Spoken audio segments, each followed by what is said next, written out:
kesukaan bagi kita ketika kita datang mencari Yesus. Dan biarlah menjadi kesukaan bagi kita ketika kita mengikutnya dan mengiringnya. Terima kasih Tuhan.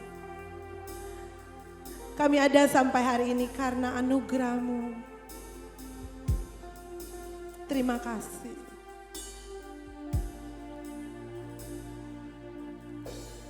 Semua karena anugerah-Mu hari ini ada. Bukan karena kuatku, namun karena Roh-Mu. Ku bawa hatiku, penyembahanku, ku semakin berkurang, Yesus makin bertambah. Mengikut Yesus, itulah kesukaan hatiku. Ku lepas semua aku untuk mengenal kehendaknya di hidupku. Mengiring Yesus, itulah kekuatan hidupku. Ku yakin anugerahnya mampu jadikanku hamba yang berkenan selalu. Mari sambil berdiri, bawa hati kita dan hidup kita lebih sungguh-sungguh lagi.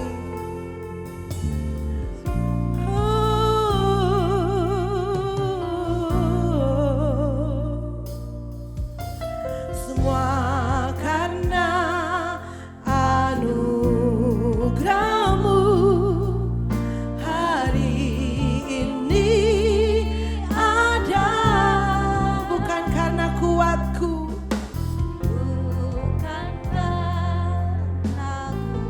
namun karena Roh-Mu Tuhan. Namun karena Roh-Mu,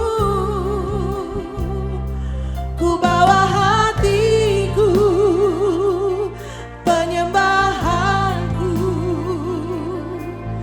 ku semakin berkurang, Yesus makin bertambah.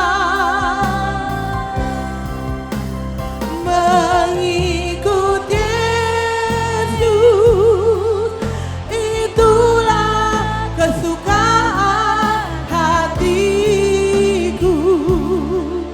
Ku lepas semua aku untuk mengenal kehendaknya di hidupku. Kami mau mengiring-Mu Tuhan. Yesus, itulah kekuatan hidupku. Ku yakin anugerahnya mampu jadikanku hamba yang berkenan selalu.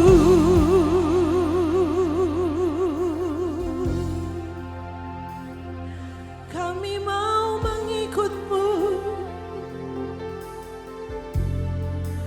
kami mau mengiring-Mu Tuhan. Seumur hidup kami, karena kami percaya Kau juru selamat kami. Oh. apapun yang terjadi dalam hidup kita. Biarlah komitmen kita untuk tetap mengikuti Yesus. Biarlah komitmen kita untuk tetap mengiring Yesus. Kapanpun dan sampai selamanya. Ini iman percaya kami, komitmen kami di hadapan Engkau Tuhan.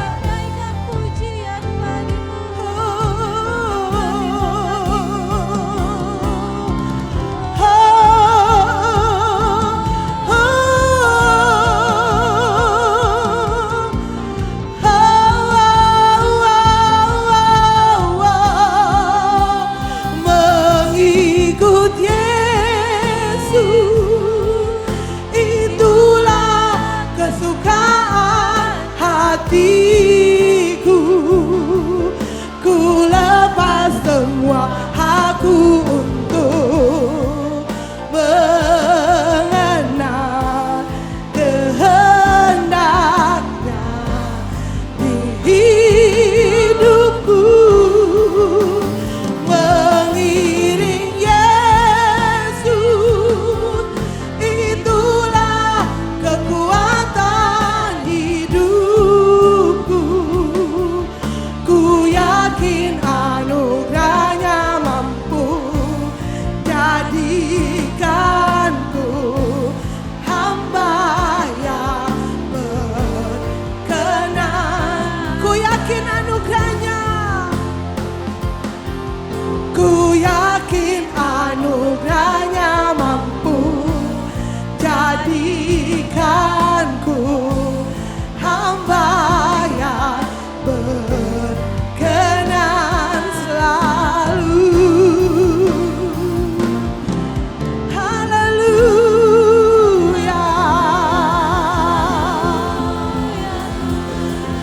Terima kasih Tuhan. Ini komitmen kami kepadamu. Haleluya. Amin. Kita lebih bersuka cita lagi. Dan kita bangga, kita punya Allah perisai bagi hidup kita. Amin. Dia Tuhan yang besar. Haleluya.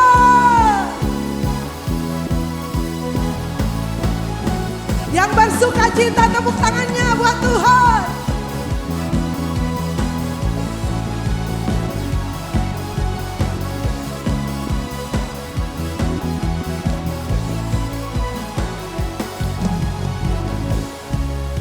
Yuk semuanya.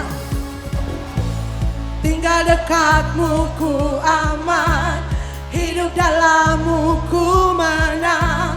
Kau yang memegang hidupku di tanganmu, kau meneguhkan langkahku. Ku berjalan di dalam kekuatanmu, Tuhan kau perisaiku. Lewati badai tak akan ku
menjadi perisai dalam hidup kita.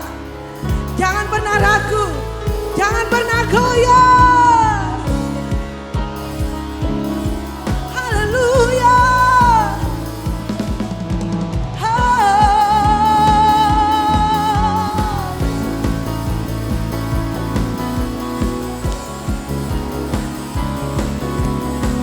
Mari dengan satu suara sama-sama katakan, Kau meneguhkan langkahku, ku berjalan di dalam kekuatan-Mu, kekuatan-Mu. Tuhan, Kau perisaiku. Haleluya. Lewati badai tak akan ku goyah.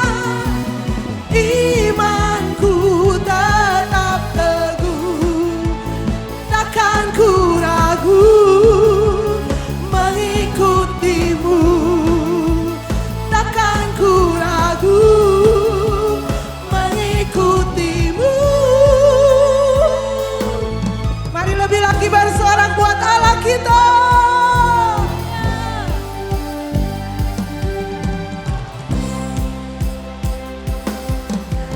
Sungguh tak tertandingi, tak ada yang setara denganmu. Hanya Yesus Tuhanlah yang terhebat, jauh melebihi dari penguasa di dunia. Kerajaan-Mu kekal.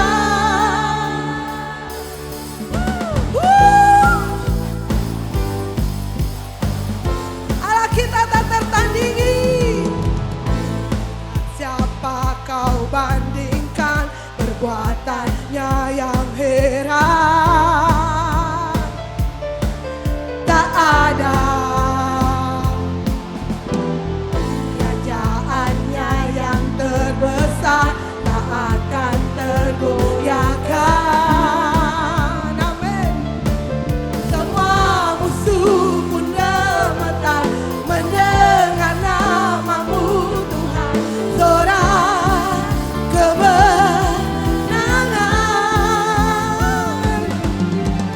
Sungguh tak tertandingi, tak ada yang setara denganmu.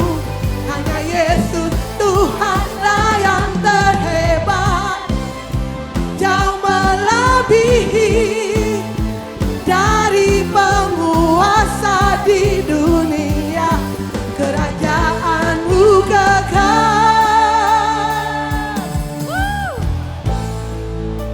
Mana sorak-sorai sukacita untuk Allah kita yang tetap tinggi. Haleluya.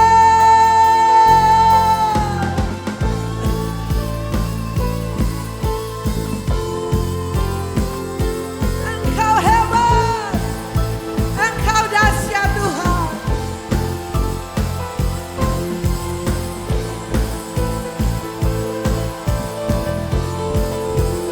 Mari kita mau nyatakan kehebatan Allah kita. Dia tak tertandingi. Amin.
Terima kasih Tuhan.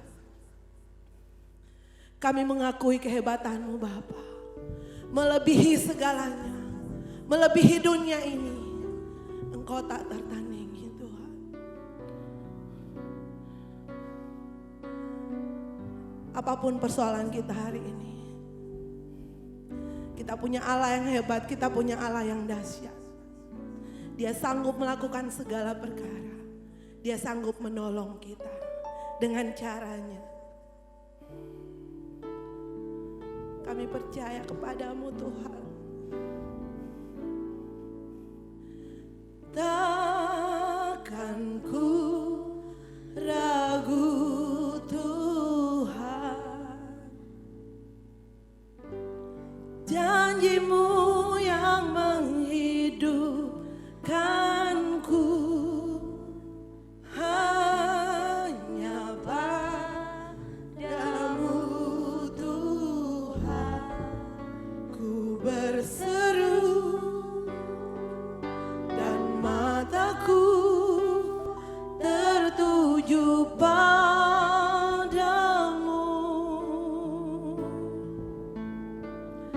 Kau selalu punya cara untuk menolongku.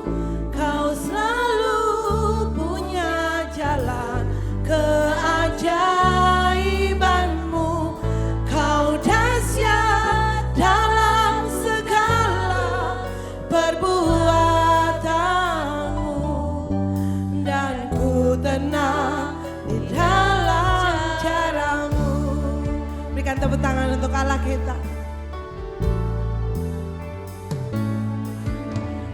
Takkan ku ragu Tuhan, janjimu yang menghidupkanku, hanya padamu Tuhan ku berseru, dan mataku tertuju padamu.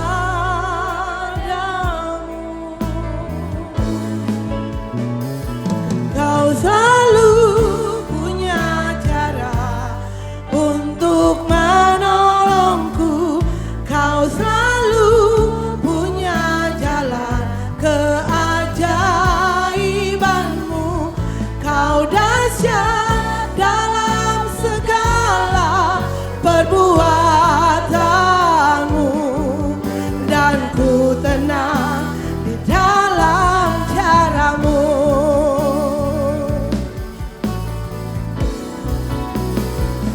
Kau selalu punya cara untuk menolongku.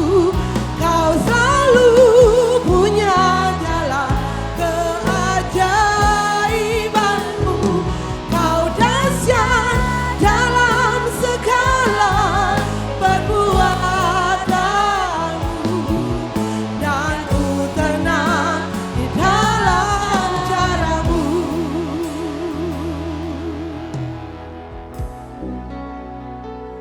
Kau selalu punya cara untuk menolongku. Kau selalu punya jalan keajaibanmu. Kau dahsyat dalam segala perbuatanmu, dan ku tenang di dalam caramu. Kau selalu punya cara untuk menolongku. Kau selalu punya jalan keajaibanmu. Kau dahsyat dalam segala perbuatanmu, dan ku tenang di dalam caramu. Kau dahsyat, kau dahsyat dalam segala perbuatanmu,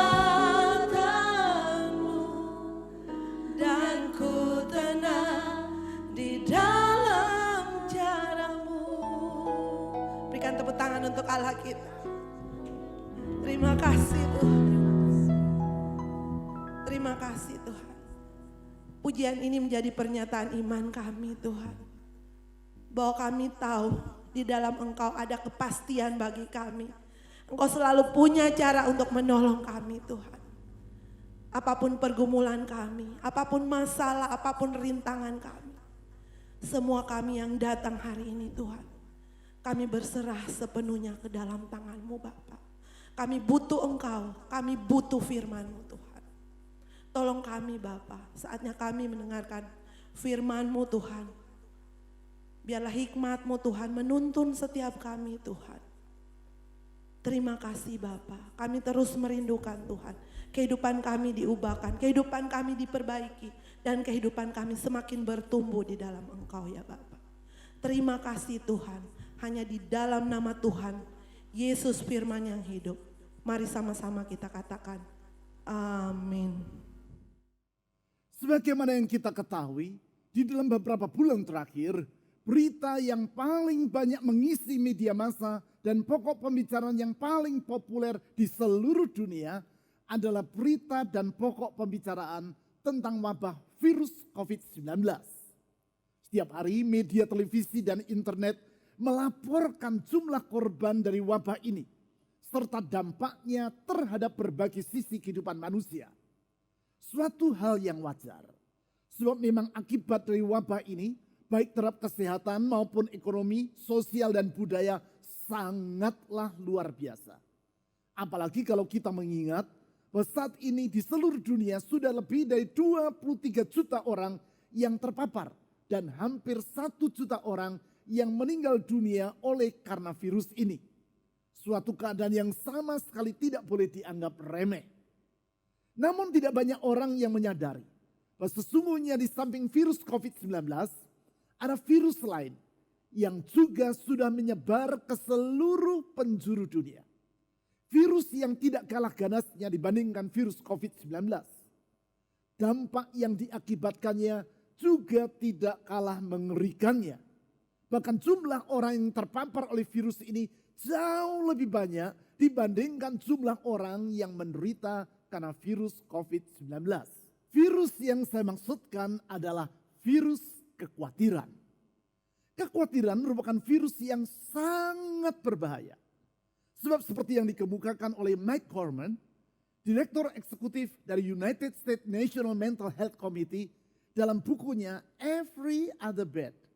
Separuh dari pasien di rumah sakit di Amerika Serikat harus dirawat bukan karena sakit oleh sebab bakteri atau karena mengalami kecelakaan atau diakibatkan oleh berbagai sumber penyakit lainnya. Namun oleh sebab diri mereka mengidap rasa khawatir yang berkelebihan. Memang kekhawatiran telah menjadi epidemi yang merajalela dan melumpuhkan kehidupan banyak orang. Di dalam bukunya yang berjudul Stop Worrying and Get Well, Berhentilah Khawatir dan Jadilah Sehat, seorang dokter ahli ilmu jiwa yang terkenal di Amerika, Edward Podolsky, menulis tentang dampak dari kekhawatiran ini terhadap kesehatan jasmania. Berdasarkan penelitian yang dilakukan di berbagai rumah sakit, didapati bahwa terdapat kaitan yang erat antara gangguan kesehatan jantung, tekanan darah tinggi, rematik, tukak lambung, masalah tiroid, bahkan diabetes dengan kekhawatiran. Itu sebabnya seperti yang menjadi judul dari bukunya, Podolsky menyimpulkan bahwa apabila seseorang dapat bebas dari rasa khawatir, maka yang bersangkutan akan memiliki tubuh yang sehat. Pertanyaannya sekarang adalah bagaimana kita dapat hidup dengan bebas dari kekhawatiran? Karena dalam realitas memang ada banyak alasan dalam kehidupan ini yang membuat orang merasa khawatir. Terlebih lagi di masa wabah seperti sekarang ini.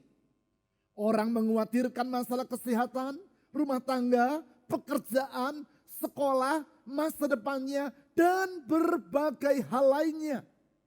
Sedangkan bila ia memandang kemampuan dirinya sendiri, maka yang bersangkutan akan menyadari tentang keterbatasan dirinya. Oleh karena itu adalah wajar apabila rasa khawatir semakin menguasai hati yang bersangkutan. Kekhawatiran seperti itulah yang sempat dialami oleh Raja Hizkia, Raja negeri Yehuda, ketika Yerusalem, ibu kota negerinya, dikepung oleh tentara Asyur. Secara kekuatan militer, Yehuda merupakan mangsa yang empuk bagi tentara Asyur yang sangat kuat dan terkenal sangat ganas itu. Namun sebagaimana yang ditulis dalam kitab 2 Raja-Raja pasal 19, Allah bertindak membela umatnya. Allah yang sejati, yang disembah oleh Abraham, Ishak dan Yakub. Allah yang disembah oleh Hizkia dan yang kepadanya Hizkia memohon pertolongan, telah berperang bagi umatnya. Pada malam hari menjelang pagi, dibunuhnyalah 185.000 orang di dalam perkemahan tentara Asyur yang sedang mengepung Yerusalem. Sebagai akibat, rencana Sanherib, Raja Asyur, untuk menduduki Yerusalem dan Yehuda mengalami kegagalan total. Selain dicatat dalam kitab 2 Raja-Raja pasal 19, tindakan Allah dalam menolong dan membela umatnya ini juga diutarakan dalam bentuk pujian di dalam Mazmur pasal 46. Bukan itu saja.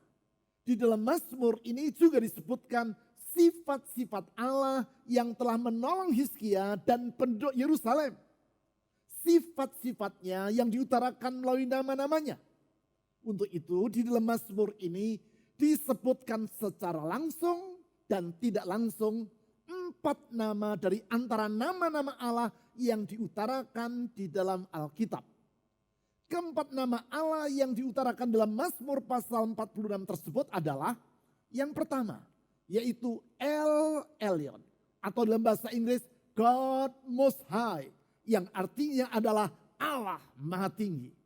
Nama ini disebut secara langsung di ayat 5. Yang kedua, yaitu Jehovah Shammah, atau dalam bahasa Inggris yaitu The Lord is there, yang artinya Tuhan hadir di situ.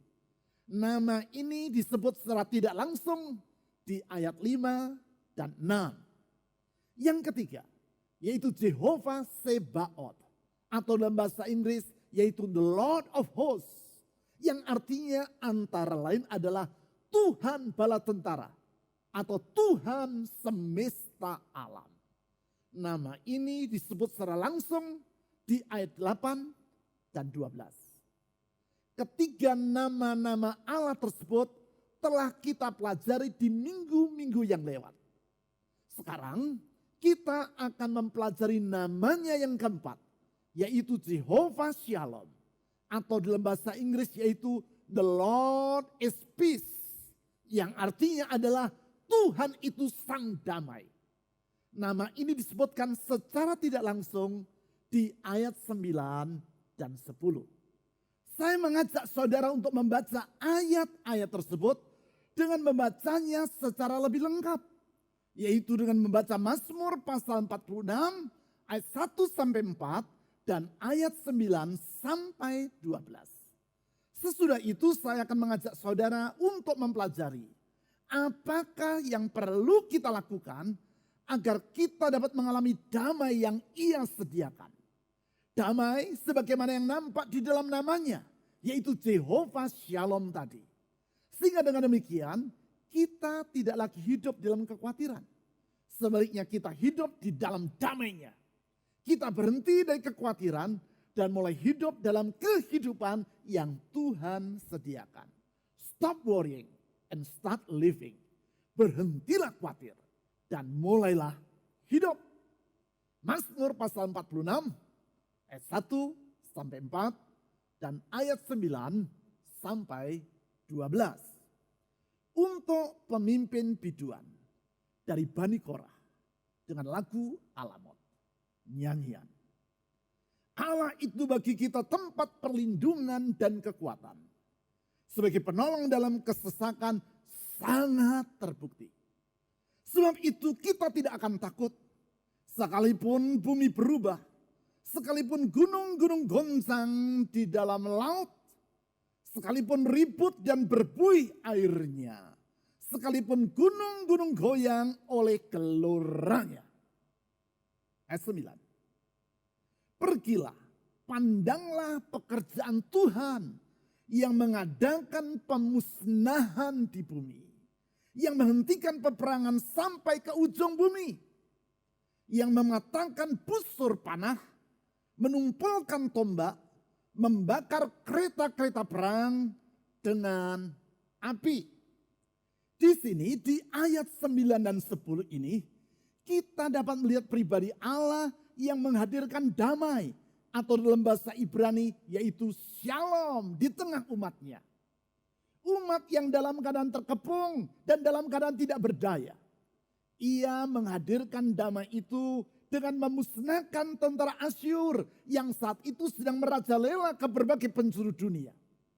Sehingga dikatakan di ayat 10, Allah menghentikan peperangan sampai ke ujung bumi. Kalimat itu berarti bahwa ia menghadirkan damai atau shalom. Ia menghadirkannya dengan cara mematahkan kekuatan tentara Asyur yang digambarkan di ayat 10 dalam tindakannya. Yaitu dengan mematahkan busur panah, menumpulkan tombak, membakar kereta-kereta perang dengan api. Itulah Jehovah Shalom. The Lord is peace. Tuhan itu sang damai. Nama yang disebut oleh Gideon ketika ia dipanggil Allah untuk mengalahkan bangsa Midian yang saat itu sedang menindas negeri Israel. Di dalam Hakim-Hakim pasal 6 ayat 24 dicatat bahwa Gideon mendirikan mezbah untuk mempersembahkan korban bagi Allah. Dan dia menyebut nama Allah sebagai Jehovah Shalom. Yaitu Tuhan itu sang damai. Atau Tuhan itu keselamatan. Tuhan yang memungkinkan Gideon dan bangsa Israel untuk berhenti hidup dalam kekhawatiran. Dan mulai hidup di dalam segala kelimpahan dari berkat-Nya. Stop worrying and start living. Berhentilah khawatir dan mulailah hidup. Sekarang kita baca lebih lanjut ayat 11 dan 12. Diamlah dan ketahuilah bahwa akulah Allah. Aku ditinggikan di antara bangsa-bangsa. Ditinggikan di bumi. Tuhan semesta alam menyertai kita. Kota benteng kita ialah Allah Yakub. Di ayat 11 kita melihat langkah-langkah yang Tuhan sampaikan kepada kita umatnya. Untuk mengalami penyertaannya. Dari ayat tersebut kita dapat menarik pelajaran tentang 3 langkah yang perlu kita lakukan untuk hidup dalam damai dan bebas dari kekhawatiran. Ketiga langkah tersebut adalah, pertama, kita perlu diam di hadapan Tuhan. Itulah yang diutarakan di ayat 11 dengan kata diamlah. Diam atau be still dalam bahasa Inggris. Atau rapa dalam bahasa Ibrani. Seperti yang telah saya utarakan berulang-ulang. Bukan berarti dengan demikian Tuhan menyuruh agar kita bersikap pasif, masa bodoh atau menyerah dalam keputusasaan. Tetapi seperti makna yang terkandung dalam kata rapa, yaitu antara lain be quiet, yang artinya berdiam diri. Dan to let go, yang artinya menyerah. Maka di situ Tuhan menyuruh agar kita, umatnya, bersikap berdiam diri dalam penyerahan kepada dirinya. Itulah makna dari berdiam diri di hadapan Allah. Berdiam diri, yaitu tidak membiarkan kebisingan mengalihkan perhatian kita dari Allah. Sebab seperti yang telah saya utarakan di waktu yang lalu. Kebisingan akan mengganggu kita. Sehingga kita tidak dapat mendengar apa yang dikatakan seseorang kepada kita. Sama seperti bila sementara saudara mendengarkan uraian saya ini. Dan di saat yang sama seseorang mengajak saudara untuk berbicara. Maka perhatian saudara pasti akan terganggu. Akibatnya saudara tidak dapat memperhatikan apa yang saya sedang utarakan. Berarti berdiam diri artinya adalah menghindarkan diri kita dari kebisingan agar kita dapat mendengar suara Tuhan, menyadari kehadirannya dan memasrahkan hidup kita di dalam iman kepadanya.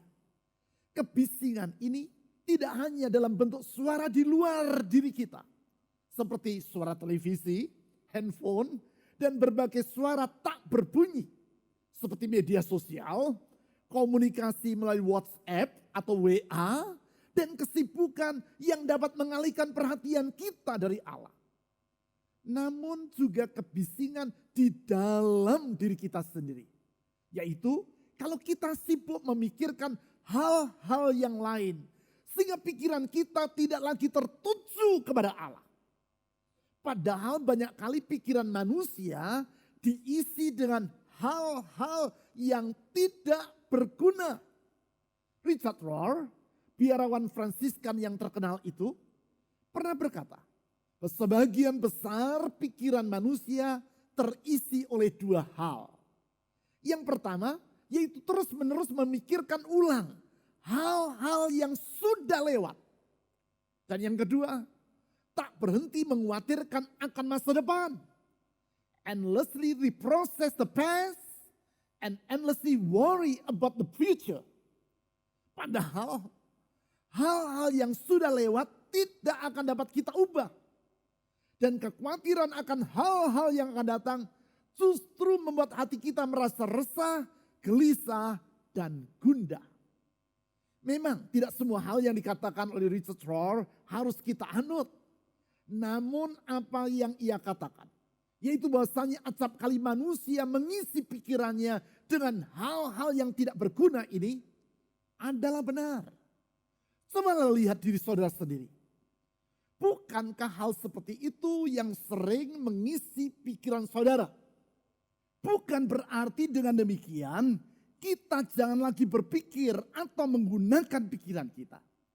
Juga bukan berarti kita boleh mengosongkan pikiran kita. Karena bukan sikap dan tindakan seperti itu yang diajarkan oleh Alkitab. Hanya saja Alkitab sering mengajarkan. Antara lain dalam Mazmur pasal 46 ayat 11 tadi. Yaitu ketika kita datang menghadap Allah, kita perlu belajar untuk berdiam diri di hadapannya. Berdiam diri yaitu berhenti memikirkan hal-hal yang lain. Dan mengisi pikiran kita dengan memusatkan hati kita hanya kepada Allah. Bukan mengosongkan pikiran kita. Namun justru mengisinya dengan pikiran tentang Allah. Seperti yang ia ungkapkan melalui Alkitab. Langkah-langkah praktis tentang hal ini telah saya tulis dalam buklet Waktu Teduh. Yang disertakan baik melalui YouTube channel maupun aplikasi online church dari gereja kita. Saudara dapat mendownload atau mengunduh buklet Waktu Teduh tersebut secara cuma-cuma. Untuk itu bacalah keterangan atau penjelasan yang dicantumkan pada YouTube channel atau aplikasi online church yang sedang saudara ikuti. Lakukan langkah-langkah yang saya tulis di buklet itu. Supaya saudara dapat belajar untuk berdiam diri di hadapan Allah. Sehingga dengan demikian saudara dapat menyadari akan kehadirannya dan memasrahkan hidup dalam iman kepada Dia. Yang adalah sumber damai sejahtera itu. Sehingga dengan demikian saudara dapat berhenti dari kekhawatiran. Dan mulai hidup dalam damai sejahtera yang ia sediakan. Stop worrying and start living. Langkah kedua untuk hidup dalam damai dan bebas dari kekhawatiran adalah mengenal Tuhan. Di dalam ayat 11 hal tersebut diutarakan sebagai berikut. Mazmur pasal 46 ayat 11. Diamlah. Perhatikan. Dan ketahuilah. Saya ulang. Dan ketahuilah bahwa akulah Allah. Kata tahu di sini dalam bahasa Ibrani adalah yada. Yang artinya bukan sekedar mengetahui secara akaliah. Namun juga mengenal melalui pengalaman. Atau to know by experience. Sebagai contoh, makna dari kata tahu seperti inilah yang diperlukan untuk memahami arti dari kata manis. Saudara tidak akan dapat memahami dengan sepenuhnya arti dari kata manis, melalui pengetahuan secara akaliah saja. Hanya kalau saudara sudah mengalami atau mencicipi rasa manis, barulah saudara akan mengerti maknanya yang sesungguhnya. Hanya kalau saudara sudah merasakannya, yaitu melalui mencicipinya, maka pengetahuan tersebut akan berubah menjadi pengalaman. Dan di saat itu, saudara akan benar-benar mengetahui apa makna dari kata manis. Itulah yada. Pengetahuan yang bukan sekadar bersifat akaliah, namun mengenal melalui pengalaman. Demikian juga pengetahuan kita akan Allah. Tak cukup hanya dalam bentuk pengetahuan secara akaliah atau kognitif, namun perlu menjadi pengalaman dalam kehidupan kita. Pengalaman, yaitu karena jalinan relasi yang semakin hari semakin bertambah mendalam dengan dia. Bukan hanya tahu dalam akal tentang dia, tetapi memiliki relasi yang akrab sehingga kita sungguh mengenal dia. Jalinan relasi yang tidak terlepas dari komunikasi yang akrab dengan dia. Itulah makna dari doa yang sebenarnya. Doa merupakan sarana bagi kita untuk berkomunikasi dengan Tuhan. Sehingga dengan demikian kita akan semakin bertumbuh di dalam keakraban dan pengenalan akan dia. Doa bukan sarana bagi kita untuk menceramai Tuhan. Seperti dia tidak tahu apa yang harus dia lakukan. Doa bukan sarana bagi kita untuk menyuruh Tuhan melakukan apa yang kita mau. Semua itu adalah bentuk dari doa yang dangkal. Doa yang sungguh-sungguh mendalam merupakan komunikasi dari hati ke hati antara kita dengan Tuhan. Komunikasi yang bersifat dua arah. Dari kita kepada Tuhan dan dari Tuhan kepada kita. Coba bayangkan, kalau komunikasi antara suami dan istri hanya bersifat satu arah. Sang suami atau sang istri hanya menceramai pasangan hidupnya. Dan hanya memberi instruksi tentang apa yang pasangan hidupnya harus lakukan untuk memenuhi apa yang ia inginkan. Apa jadinya dengan keluarga itu? Bukankah komunikasi seperti itu yang sering mewarnai doa dari kebanyakan orang? Sehingga akibatnya doa tersebut tidak akan membawa yang bersangkutan semakin dekat ataupun mengenal siapa Allah yang sesungguhnya. Tetapi kalau kita tahu bagaimana berdoa dengan berdiam diri di hadapan Allah, menyerah di dalam iman kepadanya, maka kita akan mengenal dan menyadari kehadirannya dalam hidup kita. Sehingga kita dapat mendengar tuntunannya. Kehadirannya yang membawa damai sejahtera. Dan tuntunannya yang membawa kita kepada kehidupan. Saya melihat dan mengalami hal ini ketika suatu hari saya melakukan perjalanan ke kota Austin di Texas. Bersama dengan almarhum Pak Yeremia Rim, pendiri dari Gereja Kristen Perjanjian Baru. Saat itu saya menemani Pak Yeremia Rim berkelana hampir setengah tahun di Amerika. Kami berdua berkeliling melayani di berbagai gereja dari kota ke kota. Dari California di pantai barat Amerika sampai ke Texas, Oklahoma, Missouri di selatan dan Michigan di utara. Serta berbagai wilayah lainnya. Hari itu kami berdua berangkat dari kota Stillwater di Oklahoma yang berjarak sekitar 7 jam perjalanan dengan mobil dari kota Austin. Malam harinya Pak Yeremia Rim harus berkhotbah di salah satu gereja di kota tersebut. Sekitar pukul 4 sore kami tiba di kota Austin. Saya mengemudikan mobil dan Pak Yeremia berkata kepada saya, "Berhentilah di dekat telepon umum yang di depan sana." Saya pun menghentikan mobil yang saya kemudikan di dekat telepon umum di pinggir jalan yang ditunjuk oleh Pak Yeremia Rim. Di zaman itu belum ada handphone. Orang masih menggunakan telepon umum yang menggunakan koin untuk mengoperasikannya. Pak Yeremia bermaksud untuk menghubungi pendeta dari gereja yang mengundang dirinya untuk berkhotbah pada malam itu. Yaitu guna menanyakan alamat yang harus kami tuju. Sesudah mobil berhenti, Pak Yeremia membuka tas miliknya untuk mengambil buku catatan alamat dan nomor telepon yang ia miliki. Sesudah beberapa waktu ia mencari-cari dalam tas itu, ia berkata, wah, nampaknya buku catatan saya tertinggal di Stillwater. Dia coba cari lagi dalam tas itu dan tidak ditemukan.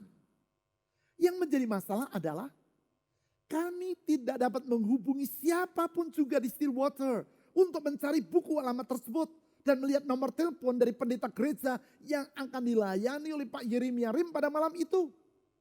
Bukan itu saja, Pak Yeremia sama sekali tidak ingat nama pendeta yang mengundang dirinya. Sehingga kita tidak dapat mencari nomor telepon yang bersangkutan pada buku telepon yang di zaman itu selalu tersedia di dekat telepon umum.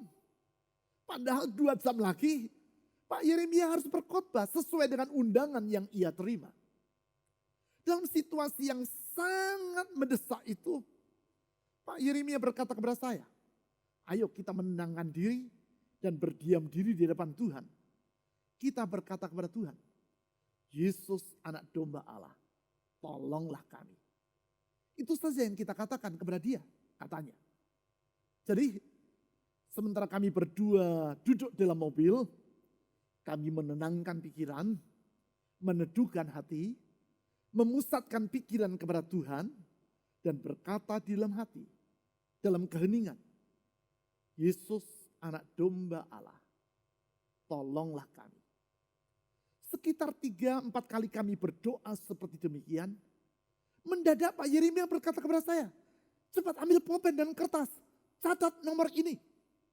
Lalu ia menyebut sederetan angka sementara saya mencatatnya di sarek kertas. Deretan angka nomor telepon. Lalu ia berkata, ayo kita coba menelpon nomor itu. Dan ternyata benar. Nomor tersebut adalah nomor telepon dari pendeta tuan rumah yang mengundang Pak Yeremia Rim untuk berkhotbah malam itu. Dari mana datangnya nomor itu? Tidak jelas, yang penting nomor itu terlintas secara mendadak dalam pikiran yang bersangkutan. Perlu dicatat dan perlu saya tegaskan, bahwa kalimat doa tadi bukanlah dimaksudkan sebagai kalimat mantra. Saudara tidak perlu dan tidak harus mengucapkan kalimat itu seperti mengucapkan kalimat yang berkhasiat atau bertuah. Namun pelajaran yang saya peroleh hari itu, yaitu bila kita berdiam diri di hadapan Allah, mengarahkan hati kepadanya, menyadari kehadirannya, maka damainya akan memenuhi hati kita. Dalam damai itu kita akan mendengar suara tuntunannya yang sangat kita perlukan dalam hidup kita. Itu sebabnya saya menganjurkan saudara untuk mengunduh buklet waktu teduh yang disertakan dalam khotbah ini. Baca dan praktikkan langkah-langkah untuk berdiam diri di hadapan Allah seperti yang saya tulis dalam buklet tersebut. Dengan berdiam diri di hadapannya, mengarahkan hati kepadanya, dan menyadari kehadirannya melalui doa, maka saudara akan merasakan damai dan dapat mendengar tuntunannya. Dengan demikian, kita tidak lagi hidup di dalam kekhawatiran, namun akan hidup dalam pertolongan dan tuntunannya. Dengan kata lain, kita dapat hidup dalam keadaan stop worrying and start living. Langkah ketiga, untuk hidup di dalam damai dan bebas dari kekhawatiran adalah meninggikan Tuhan. Hal ini ditulis di ayat 11 seperti demikian. Mazmur pasal 46 ayat 11. Diamlah dan ketahuilah bahwa akulah Allah. Perhatikan kalimat berikutnya. Aku ditinggikan di antara bangsa-bangsa, ditinggikan di bumi. Sebagaimana Tuhan ditinggikan di antara bangsa-bangsa dan ditinggikan di bumi, demikianlah kita harus meninggikan Dia dalam kehidupan kita. Meninggikan Dia, baik di dalam tindakan maupun dalam perkataan kita. Meninggikan Dia, baik di dalam perbuatan maupun dalam doa dan pujian yang kita naikkan kepadanya. Oleh karena itu, langkah ketiga sudah kita berdiam diri di hadapan Allah, memusatkan hati, pikiran, dan perasaan kita kepadanya untuk menyadari kehadirannya, maka langkah selanjutnya yang kita lakukan adalah meninggikan dia. Meninggikan dia melalui doa dan pujian kepadanya. Dengan meninggikan Tuhan melalui doa dan pujian, sesungguhnya kita sedang menghubungkan hati kita dengan suasana sorga. Sebab kitab Yesaya maupun kitab Wahyu mencatat bahwa sorga penuh dengan puji-pujian dan penyembahan kepada Allah. Dengan memuji Tuhan dan meninggikan dia, maka kita sama dengan menala, menyetem, atau mengatur nada dari hati kita sehingga senada dengan suasana sorga. Tentang hal ini, beberapa kali saya memberi contoh. Yaitu, semisalnya saudara mengambil sebuah gitar, lalu menyetel atau menala senar yang pertama dengan nada C. Kemudian saudara menyetem atau mengatur senar yang kedua juga dengan nada C. Senar pertama, nada C. Senar kedua juga nada C. Petiklah senar pertama. Jangan sentuh senar yang kedua. Senar pertama bergetar karena saudara memetiknya. Apa yang terjadi dengan senar yang kedua? Ia juga akan ikut bergetar walaupun saudara tidak memetiknya. Mengapa ia ikut bergetar? Itulah yang disebut sebagai efek resonansi. Dua senar yang memiliki nada yang sama. Kalau yang satu bergetar, maka oleh efek resonansi, senar yang kedua juga akan ikut bergetar. Demikian pula kalau kita menyetel hati kita dengan nada sorga, yaitu puji-pujian dan penyembahan kepada Tuhan, maka hati kita pun akan ikut bergetar seirama dengan irama yang ada di surga. Dan saya mau beritahu saudara, irama di surga adalah irama damai sejahtera. Bukan irama kalang kabut, bukan irama kacau balau, bukan irama ketakutan, bukan irama kekhawatiran. Alhasil, karena nada hati saudara sama dengan nada yang ada di surga, maka hati saudara pun akan ikut bergetar seirama dengan irama di sorga. Yaitu hati saudara akan limpah dengan damai sejahtera.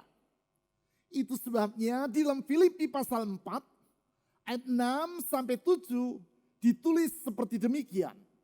Filipi pasal 4 ayat 6 sampai 7.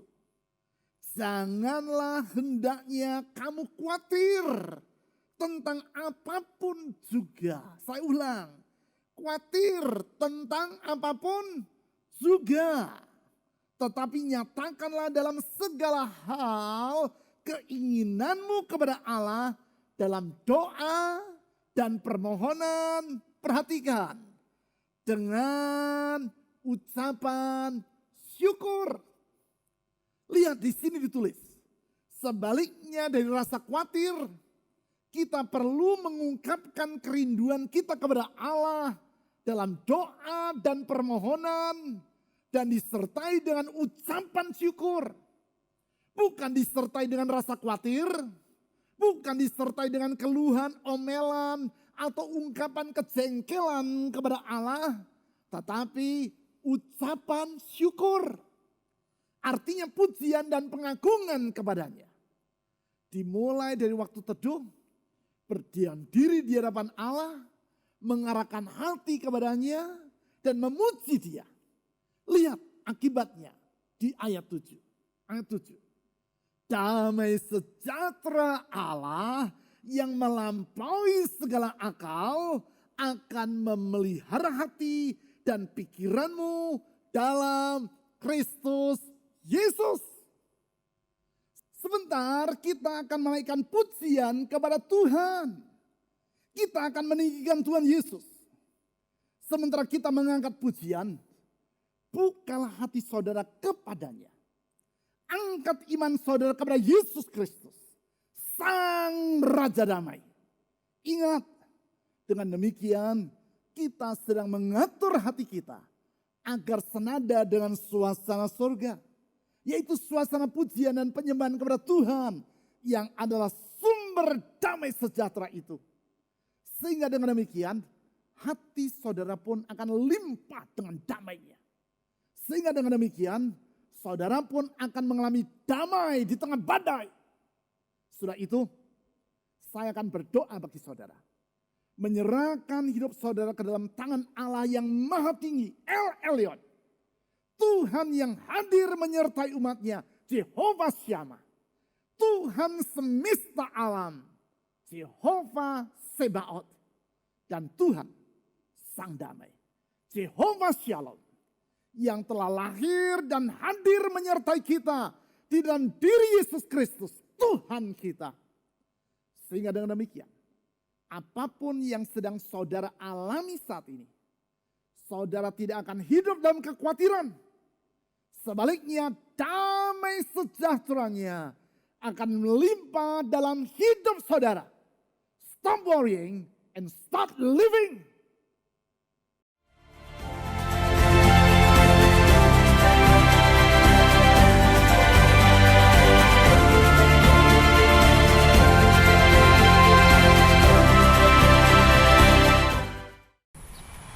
Selamat hari Minggu, Bapak Ibu Saudara sekalian. Kita baru saja mendengarkan firman Tuhan yang sangat luar biasa. Tiba saatnya saya akan memberitakan MDC News minggu ini. Kami menyambut saudara-saudara yang baru pertama kali hadir beribadah di tempat ini. Saudara adalah bagian dari keluarga kami. Kami berharap ini bukan pertama dan terakhir kali saudara datang.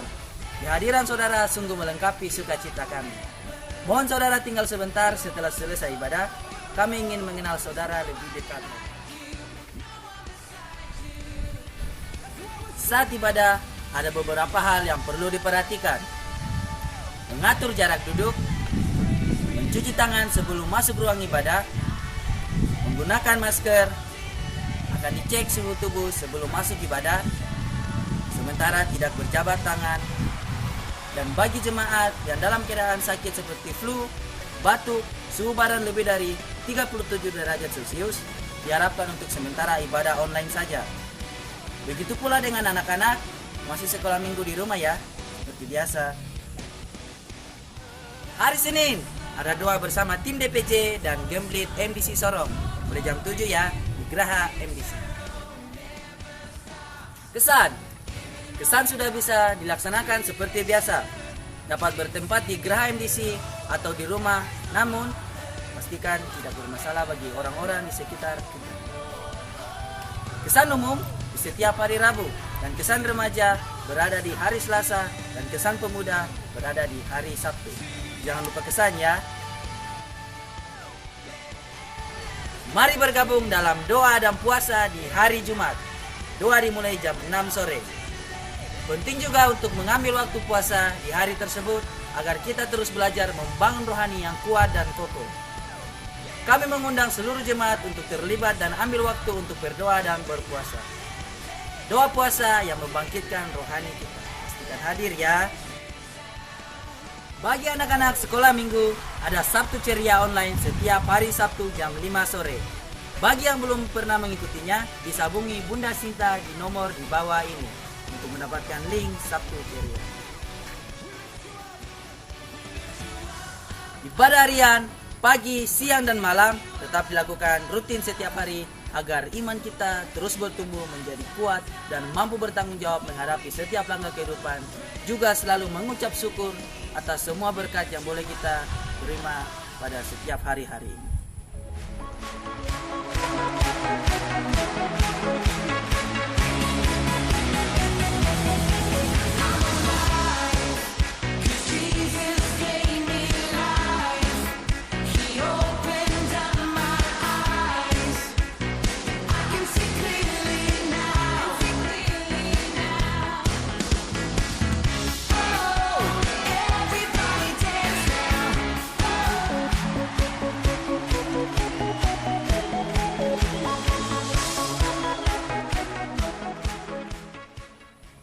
Tidak terasa kita telah berada di penghujung bulan ini.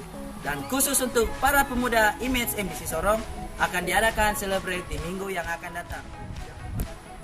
Sekian MDC News yang saya sampaikan pada minggu ini. Sampai jumpa di minggu-minggu selanjutnya. God bless you. Mari kita memberi dengan sukacita karena Tuhan Yesus sudah terlebih dahulu memberi kepada kita. Amin.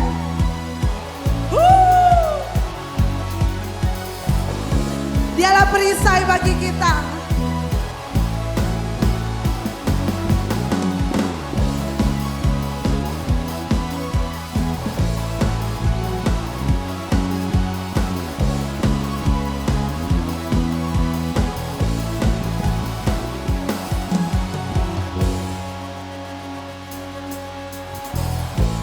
Tinggal dekatmu ku aman, hidup dalammu ku menang. Kau yang memegang hidupku di tanganmu. Kau meneguhkan langkahku. Ku berjalan di dalam kekuatanmu. Tuhan kau perisaiku. Amin. Lewati badai tak akan ku goyang. Imanku tetap teguh. Takkan ku ragu mengikutimu. Takkan ku ragu mengikutimu.